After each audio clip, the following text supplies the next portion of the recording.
एक संत भगवान नाव में बैठे जा रहे थे, तो एक ऐसे ही सिद्धि प्राप्त किए हुए थे, तो खड़ाऊं पहरे हुए गंगा जी से बगल से निकले जहां से नाव चल रही थी, सबको दिखाते हैं। उस पार पहुंचे तो उन महात्मा को मतलब नीचा दिखाने के लिए कहा, ए संत हो करके नाव में चलते हो। नाव वाले से कहा, भैया कितना रुपया हुआ पार करने का? 2 रुपया हो। उनके साथ भगत थे, 2 रुपया दिलाए। एकांत में उन महात्मा को ले गए, बोले जानते हो तुम्हारी तपस्या 2 रुपये में है। जिस नाव में बैठकर हम आए उसकी कीमत 2 रुपये हुई हमें पार करने की। और जिन गंगा जी को महादेव जी माथे पे धारण करते उनमें पादुका पहनकर अहंकार से चले हो, सारी तपस्या दिखावटी और नष्ट हो गई तुम्हारी, क्या तुम्हें प्राप्त हुआ? तब चरणों में गिरे, क्या हम तो ज्ञान ही नहीं था इस बार, हम समझते थे हम कुछ हो। बिल्कुल सावधान, ये सिद्धियां कोई लाभदायक थोड़ी है, ये कोई आत्यंतिक सुख या विश्राम स्थिति थोड़ी है। अहम बढ़ता है, मायाकृत ही है। इसलिए उपासक को चाहिए कि कभी अपने मन, देखना आप जब अच्छे से भजन करने लगोगे जो सोचोगे होने लगेगा। ये तो शुरुआत में ही ऐसा होता है, आज ये ऐसा तो वो हो जाएगा। बिल्कुल जैसा सोचे कई बार वैसा ही, बिल्कुल वैसा ही। तो उससे क्या लाभ मिला? तुम्हारा खर्चा हो रहा है, भजन खर्चा कर रहे हो नहीं। अब जोई जोई प्यारो करे सोई मोहि भावे, अपनी कोई इच्छा नहीं। इच्छा करोगे तुम्हारा भजन खर्चा होगा। भजन रूपी धन है, जो चाहोगे प्राप्त कर लोगे। चाहोगे क्या? अरे चाहो प्रिया प्रीतम 100-200 ग्राम सोना लेके क्या करोगे? सीधे पारसमणि चाहो, चाहे करनी है तो पारसमणि, जिससे आप जितना चाहो सोना बना लो। तो सृष्टि को चाह के क्या करोगे? सृष्टि रचयिता प्रभु को ही पकड़ लो, जो चाहोगे सब आपके चरणों में रहेगा, केवल प्रभु न छूटे।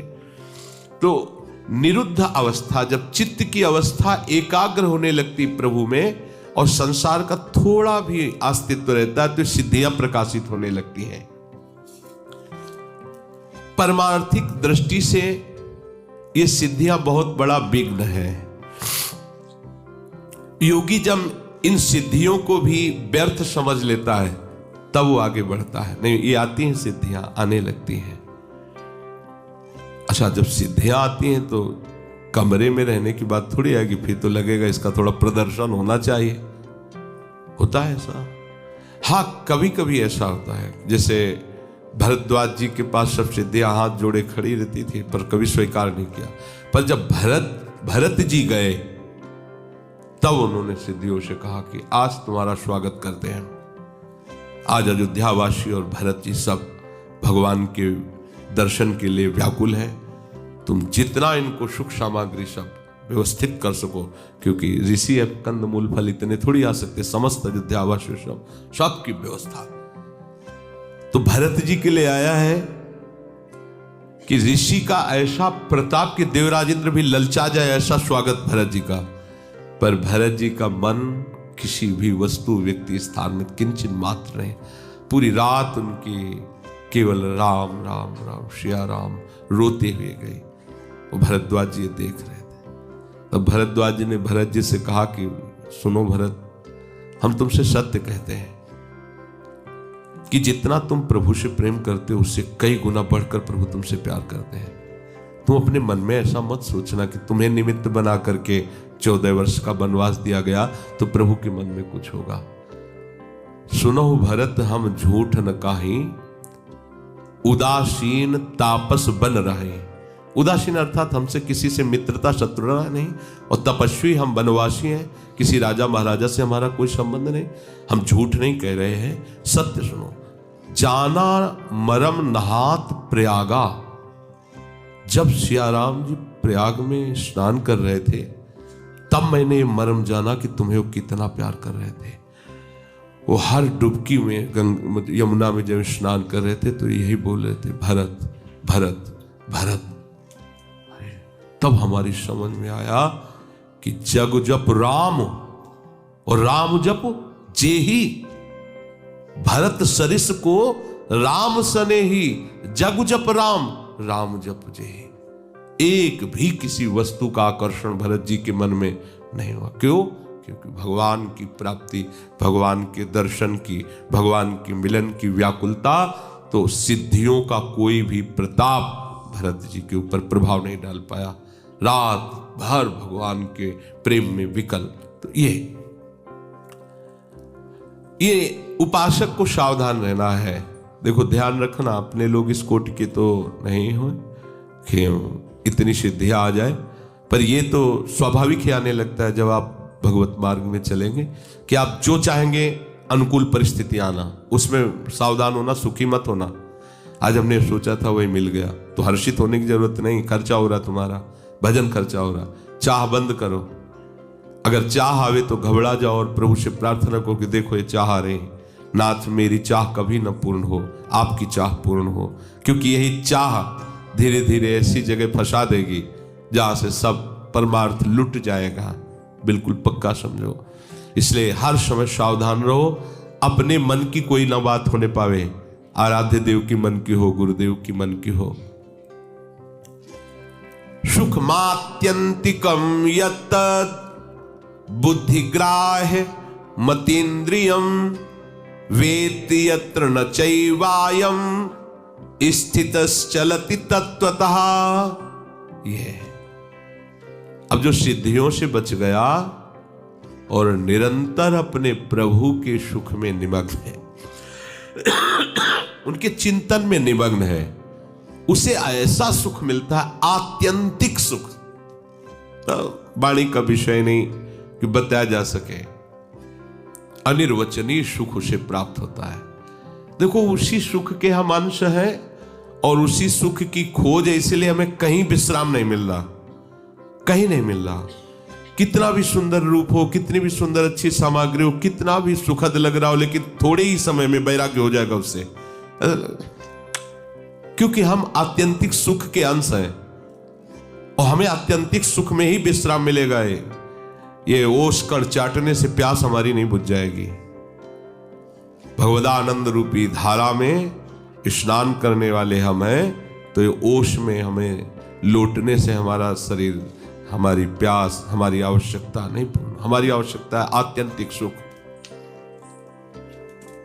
केवल सुख ही सुख, जहां दुख का लेश नहीं। पर वो जगत में नहीं है, वो अतीन्द्रियम बुद्धिग्राह्यम, वो इंद्रियों के अनुभव करने वाला नहीं है। अतीन्द्रिय, इंद्रियातीत है, वो बुद्धि की पकड़ में आने वाला नहीं। बुद्धि में वो आ जाए तो उसकी कृपा, बुद्धि वहां नहीं पहुंच सकती। उस सुख का वो उपासक अनुभव करता है जिसने केवल प्रभु के लिए अपना जीवन प्रभु के चिंतन में तन्मय है, वो अनुभव करता है। और जिस सुख में वो स्थित हुआ योगी, वो कभी तत्व से फिर विचलित नहीं होता। ये निर्वाण पद है, परम शांति। अब जाके विश्राम मिला, खत्म खेल। अनंत जन्मों से जो भटकना था अब मिट गया, अब वो अपने प्रभु के समीप चला गया, अब उसका वापस आना नहीं हो सकता। उपासक इसीलिए आकर्षित किया गया है, इसी सुख के लिए। अब चूक मत करो, हर समय भजन परायण रहो, शरीर को उचित आहार विहार, शयन आदि उचित, इससे प्यार मत करो। अपने शरीर से जब प्यार नहीं करोगे तो औरों शरीर के प्यार की तो बात ही क्या रह गई। क्योंकि अपने शरीर के प्यार से ही दूसरे शरीरों में हमें स्नेह होता है, संबंध बनता है। इसलिए अपने शरीर से ही नहीं। ये बिल्कुल व्याधि मंदिरम, ये रोगों का घर है, पता नहीं कौन सा देवता कब प्रकाशित हो जाए। व्याधि मंदिर, ये रोगों का मंदिर है, कब कौन सा प्रकट हो जाए। और ऐसे ऐसे कष्ट होते हैं ना कि वो पूरा चित्त घसीट लेते हैं। जिसका चित्त प्रभु में नहीं समर्पित हो पाया, वो चित्त अधकचरे योगी को चित्त घसीट करके उसी दुख में, और हाय कितना, कब तक। बचो, निकलो, फटाक से निकलो, ज्यादा समय नहीं रहेगा। आपको समझ में नहीं आ रहा होगा कि क्या खूब खा पी रहे, आनंद से रह रहे। ये कोई आनंद नहीं है, चाहे जितना खा पी लो। शरीर ये जलेगा, सड़ेगा, चाहे जितना इसमें चिकनाहट लगा लो। कसाई वाड़े में बंधी हुई पशु, चाहे जितना हरा चारा डाला जा रहा हो, उनको खाने में मजा आ रहा है, उनको पता नहीं कि ऊपर ही गड़ासा लगा है। जब चाहेगा वो बटन दबा देगा, सट से गर्दन कट जाएगी।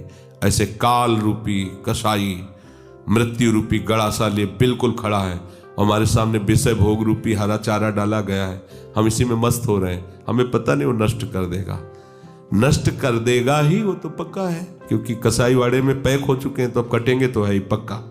ये मृत्यु लोग काल का कसाईवाड़ा है, कटोगे ही। तो अब ऐसा उपाय कर लो कि वो शरीर को तो भले नष्ट कर दे, लेकिन हमारा अगला जन्म न बने, हम अपने प्रभु के पास। ये मरेगा, ये तो पक्का, चाहे साधु का हो चाहे असाधु का हो, शरीर तो छूटेगा। भगवान भी अंतर्धान की लीला करते हैं इस लोक में, इसका नाम मृत्यु लोक है। मृत्यु, यहाँ जो भी वो मरेगा। अब आप कैसे अमर रह सकते हैं? भजन करो और इसे आज ही मरा देखो, शरीर को, आगे बढ़ जाओगे। सच्चा मानना, अगर ये बात बैठा ली कि आज ही शरीर को मरा देखो और भजन करो, तो आप अमर पद पे हो जाओगे। अगर जीने की इच्छा रख के शरीर भोग की तरफ वृत्ति बनेगी, तो फिर ऐसे शरीर मिलेंगे जो भोग नहीं पाओगे, भयानक कष्ट में। समझ जाओ, ये सत्संग है जो हरि कृपा से मिलता है, इसका एक ही उद्देश्य है, प्रभु की प्राप्ति करना। ये जन्म हमारा व्यर्थ न जाए, प्रियालाल से हम मिल जाए। शेष चर्चा आगे। श्री राधा वल्लभ लाल।